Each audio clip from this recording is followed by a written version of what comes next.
अस्सलाम वालेकुम, welcome to my channel E4U activities. Dear viewers and subscriber, 10,000 subscriber से बस चंद कदम दूर और यहां तक पहुंचाने की जिम्मेदारी आपकी। आपने अगर मेरा चैनल E4U एक्टिविटीज को सब्सक्राइब नहीं किया है तो जल्द से जल्द इसे सब्सक्राइब करें और अपने फ्रेंड्स और स्टूडेंट्स के साथ जो है इसे शेयर कर उनसे भी सब्सक्राइब करवाएं। आज मैं लेकर आया हूं क्लास 9 का 4.2 the reading work of art. इस लेसन का सेकेंड पार्ट गोंद आर्ट लेकर। फर्स्ट पार्ट जिसमें सैयद हैदर रजा का एक्सप्लेनेशन ऑलरेडी मेरे चैनल पर अपलोड हो चुका है और इसी के साथ जो है अब तक तमाम लेसन्स और पोएम्स अपलोड हो चुके हैं और जल्द ही 4.3 से लेकर 4.5 तक के भी तमाम लेसन्स और पोएम अपलोड हो जाएंगे और क्लास 9 का सिलेबस कंप्लीट हो जाएगा। इसी के साथ क्लास 10 और 8 का सिलेबस ऑलरेडी मेरे चैनल पर अवेलेबल है। आप प्लेलिस्ट में जाकर तमाम लेसन्स और पोएम का एक्सप्लेनेशन मेरे चैनल E4U एक्टिविटीज पर देख सकते हो। उसी के साथ ग्रामर और question paper pattern, appreciation, figures of speech और मच मोर, ये तमाम चीजें सिर्फ एक ही जगह E4U एक्टिविटीज पर। तो आइए शुरू करते हैं हमारा लेसन जो पेज नंबर 100 यहां से स्टार्ट होता है। गोंद आर्ट। गोंद art is a tribal art. Tribals मतलब कबायली, जो कबाइल होते हैं जिन्हें हम आदिवासी कहा करते हैं अक्सर। तो ये कौन सा आर्ट है? कबायली आर्ट है। It has been developed and preserved by the Gond tribal people residing largely in the Madhya Pradesh. और इसे जो है डेवलप किया गया है और प्रिजर्व किया गया है, यानी बढ़ाया गया है, महफूज रखा गया है। किनके जरिए? गोंद पीपल के जरिए, जो गोंड की अक्सरियत मध्य प्रदेश में ज्यादा पाई जाती है।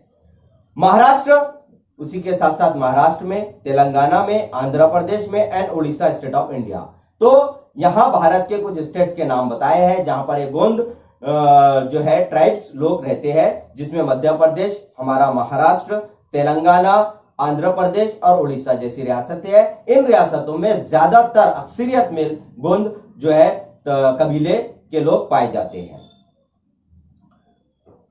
From their traditional tales and the mythology we learn that they have lived in the India for thousands of years even before the other inhabitants comes here। अगर हम उनके ट्रेडिशनल टेल्स मतलब जो उनकी रिवायती या तहजीबी कहानियां या मैथोलॉजी, देवमलाई कहानियां या पुरानी एंशिएंट टाइम की कहानियां या किस्सों की मदद से देखें तो हमें यह पता चलता है कि गोंद लोग जो है हमारे भारत में तकरीबन हजारों साल पहले से यहां पर रहते हैं, जिस वक्त यहां पर दूसरे जो है तो रिहायशी लोग, इनहैबिटेंट मतलब जो रिहायशी लोग हैं, वो बाशिंदे जो है वो यहां पर आकर नहीं बसे थे। उन बाशिंदों के बसने से हजारों साल पहले से ये गोंद लोग जो है तो यहां पर हमारे भारत में रहते हैं। या यूं भी कह सकते हैं कि हिंदुस्तान के असल बाशिंदे जो है वो ये गोंद लोग ही है जो यहां पर हजारों साल से रहते हैं। बाद में दूसरे बाशिंदे जो है तो यहां पर आकर बसे हैं। The Gondi language is the similar to Telugu और द्रविडियन लैंग्वेज। तो जो गोंदी लैंग्वेज है यानी गोंड लोगों की जो लैंग्वेज है वो तमिल और द्रविडियन लैंग्वेज से मिलती जुलती है, मतलब उनकी जो स्पीकिंग है वो तेलुगु और द्रविडियन लैंग्वेज से बिल्कुल मैच होती है। दूसरा पैराग्राफ, गोंद art has spread mainly in the central India. जो गोंद आर्ट है वो ज्यादातर जो है खास तौर पर कहां पर फैला? सेंट्रल इंडिया में। Originally people used to draw picture on the earthen wall of their houses. ज्यादातर जो है ओरिजिनली पीपुल जो है क्या करते थे, जो उनके घरों की मिट्टी की दीवारें होती थी, घरों की मिट्टी की दीवारें, उन दीवारों पर वो तस्वीर निकाला करते थे सजावट के लिए।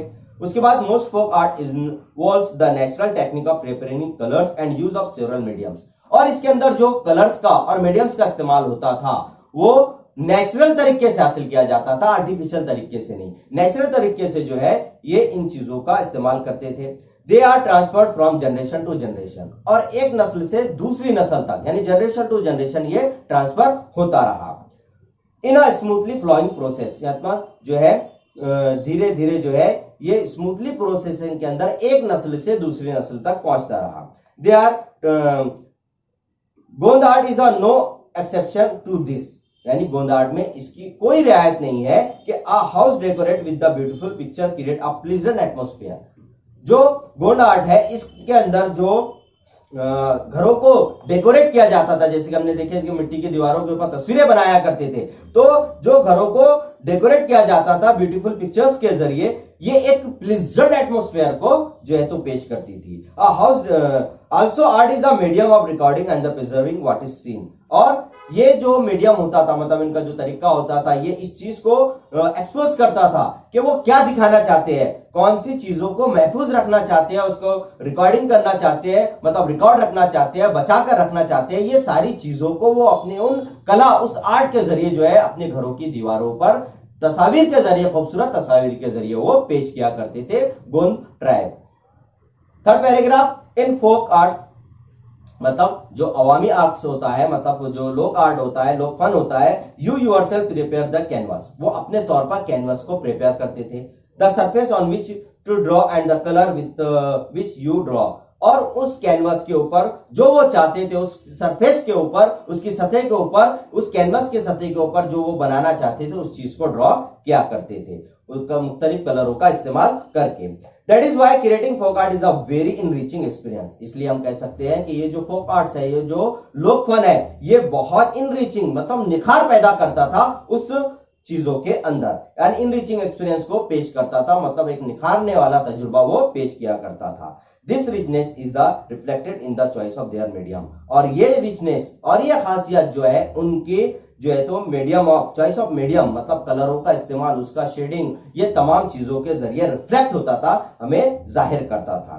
इन द डे ऑफ पास्ट, मतलब पास्ट के दिनों में, several things in the nature such as a soil of different shade, the juice of plants, leaves, tree bark, flower, fruits and even things like a coal and cow dung were used to prepare the colors। अब यहाँ आपको बताया कि वो natural colour का इस्तेमाल कैसे करते थे, कौन कौन सी चीजों का इस्तेमाल वो किया करते थे। ये आपको A2 में क्वेश्चन भी आ सकता है कि कौन से कलर का इस्तेमाल, कलर बनाने के लिए, प्रेपर करने के लिए कौन कौन सी चीजों का इस्तेमाल करते थे। तो कौन सी चीजें थी, तो यहाँ पर थी नेचुरल एज सॉइल, यानी मिट्टी ऑफ डिफरेंट शेड, मतलब डिफरेंट शेड की जो है तो मिट्टी, जूस ऑफ प्लांट, यानी जो पौधे होते थे उसका जूस, उसके बाद लीव्स, पत्ते, ट्रीज बार्क, यानी उसका जो बार्क होते थे, दरख्त का जो छाल हुआ करती थी वो, और फ्लावर्स और फ्रूट्स, और उसी के साथ साथ कोयला और गाय का गोबर। ये तमाम चीजों का इस्तेमाल करते हुए वो एक नेचुरल कलर्स को तैयार करते थे डिफरेंट मीडियम्स के अंदर, डिफरेंट कलर, डिफरेंट शेड्स जो है तो वो तैयार किया करते थे इन नेचुरल चीजों के जरिए। The different color, various texture and pattern were used year, page number 101 after year. और ये डिफरेंट जो मुख्तलिफ कलर जो थे, ये अलग अलग किस्म के जो टेक्सचर्स थे और पैटर्न थे, ये साल दर साल इस्तेमाल होते रहे थे। Leading a simplicity to the art, और ये उनके कला की सादगी को पेश किया करते थे, उसके कर्ज को पेश किया करते थे, कितनी सादगी से ये अपने फन को जाहिर करते थे। When we see this picture, we realize that a picture drawn this way or the other can look equally beautiful। और जब हम इन तस्वीरों को देखते हैं तो हम ये रियलाइज कर सकते हैं, हम ये महसूस कर सकते हैं कि वो पिक्चर जो ड्रॉन की गई थी इस तरीके से या उस तरीके से, लुक इक्वली ब्यूटीफुल, यानी कोई भी तरीके से उसको बनाया जाता था वो बराबर खूबसूरत ही नजर आया करती थी, मतलब हर तस्वीर के अंदर उनकी खूबसूरती नजर आती थी। जैसे कि यहाँ पर आपको पेज नंबर 100 और पेज नंबर 101 पर 4 तस्वीर दी गई है उनकी पेंटिंग्स की, उनके कलर की। आप देखिए कितने खूबसूरत और बेहतरीन शेड और मीडियम्स के कलर्स के इस्तेमाल करते हुए उन्होंने इन तस्वीर को बनाया है। What a deep thought this art convey and so easily. और इन तस्वीरों के जरिए अपनी डीप थॉट, मतलब अपने अंदरूनी ख्यालात, अपने जज्बात को पेश किया करते थे और ये बहुत इजीली समझ में आ जाता था। Next paragraph, in the Gond style of art, we see that the outline may vary little from the artist to artist, but the design that fill it make the whole picture look lively and attractive। यहाँ ये कह रहा है कि Gond style of art के अंदर अगर हम ये देखते हैं कि उसकी आउटलाइन जो होती थी, मतलब आउटलाइन जो बनाई जाती है, वो आउटलाइन जो है बहुत थोड़ी सी मुख्तलिफ, लिटिल, वेरी, मतलब वेरी अ लिटिल, मतलब थोड़ी सी मुख्तलिफ, वेरी यहाँ डिफरेंट के लिए इस्तेमाल हुआ है।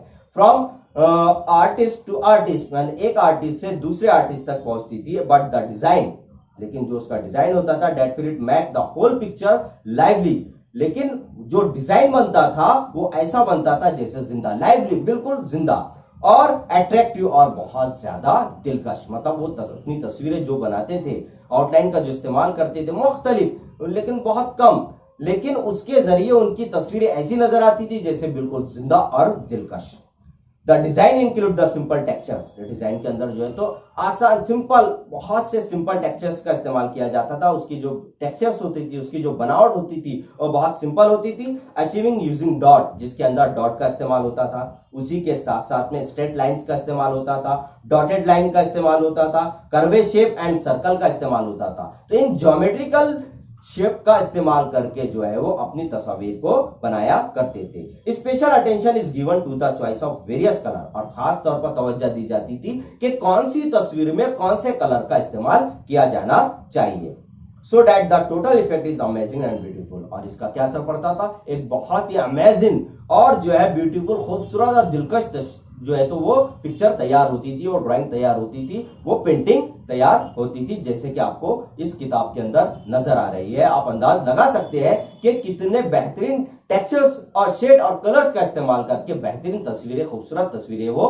गोंड ट्राइब बनाया करते थे। In today's age of commercialization many man have taken up a Gond art. आज का जो कमर्शियलाइजेशन का दौर हो गया, शहरी जो दौर हो गया है, तो आज के दौर में जो है हम देखते हैं कि बहुत सारे लोग, बहुत सारे आदमी जो है गोंड आर्ट को इस्तेमाल कर रहे हैं, मतलब एज अ कैरियर।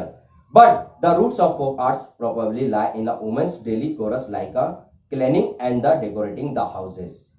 लेकिन खास तौर पर अगर देखा जाए तो औरतों के अंदर ये आर्ट्स ज्यादा नजर आता है। किस तरह से, डेली कोरस जो औरतों का रोजाना का काम होता है, जैसे साफ सफाई, decorating house, dealing with the natural colour in the course of cooking, खाने के अंदर जो है तो कुदरती कलर का इस्तेमाल करना, and in their leisure time activities, और उनके फुर्सत के औकात के जो काम होते हैं औरतों के, अगर उनके अंदर देखा जाए तो ये गोंद आर्ट जो है हमको नजर आता है। उस तहजीब को, उस आर्ट्स को हम औरतों के रोजाना के घरेलू काम के अंदर भी देख सकते हैं। तो आभा भागवत ने जो है ये लेसन्स लिखे थे, और इसके अंदर जो है उन्होंने गोंड ट्राइबल्स के बारे में, उनके आर्ट्स, उनके फन और उनके ड्राइंग, मतलब खासतौर पर उनकी जो पिक्चर्स बनाने की कला है, इसके ऊपर रोशनी डाली है। उन्होंने कलर किस तरह से इस्तेमाल करते थे, कलर किस तरह से बनाते थे, तस्वीरें कैसी बनाते थे, ये सारी चीजें जो है हमने इस सबक के अंदर देखा है। और उम्मीद करता हूं कि आपको ये लेसन पसंद आया होगा। और ये बताता चलूं कि 4.3 ये पोयम ऑलरेडी मेरे चैनल पर अवेलेबल है, लेकिन इस साल इसको आपके सिलेबस से रिड्यूस किया गया है, सिर्फ इस साल के लिए। नेक्स्ट ईयर में ये आएगी। तो 4.3 तक कंप्लीट हो चुका है। 4.4 और 4.5 बहुत जल्द लेकर मैं आपकी खिदमत में हाजिर होगा, और इसी के साथ जो है क्लास 9 का भी हमारा सिलेबस कंप्लीट हो जाएगा। तो उम्मीद करता हूं कि आपको ये एक्सप्लेनेशन पसंद आया होगा। आप पसंद करते हो तो एक लाइक का बटन जरूर दबाया कीजिए, ताकि मेरी हौसला अफजाई हो सके, मुझे लगे कि आपने देखा है और आपने इसको पसंद किया है। और अपने कमेंट्स दीजिए कि आपको मेरा ये काम कैसा लग रहा है, और आप मुझसे और क्या चाहते हैं, और क्या इंप्रूवमेंट चाहते हैं। इंशाल्लाह वो तमाम चीजों पर मैं अमल करके ज्यादा से ज्यादा जो है तो बेस्ट से बेस्ट वीडियोस बनाने की कोशिश करूंगा। और इंशाल्लाह बहुत जल्द लेकर आ रहा हूं direct into indirect live only on E4U activities. अगर आपको टेंसेस, वॉइस और डिग्री देखना है तो आप ग्रामर की प्लेलिस्ट में देख सकते हैं, और डायरेक्ट इनडायरेक्ट के लिए सब्सक्राइब करिए, बेल आइकन दबाइए ताकि आपको नोटिफिकेशन मिले। बहुत जल्द हम सीखेंगे direct into indirect live session के जरिए। तो बने रहे मेरे साथ, देखते रहे मेरा channel E4U activities. Thank you very much.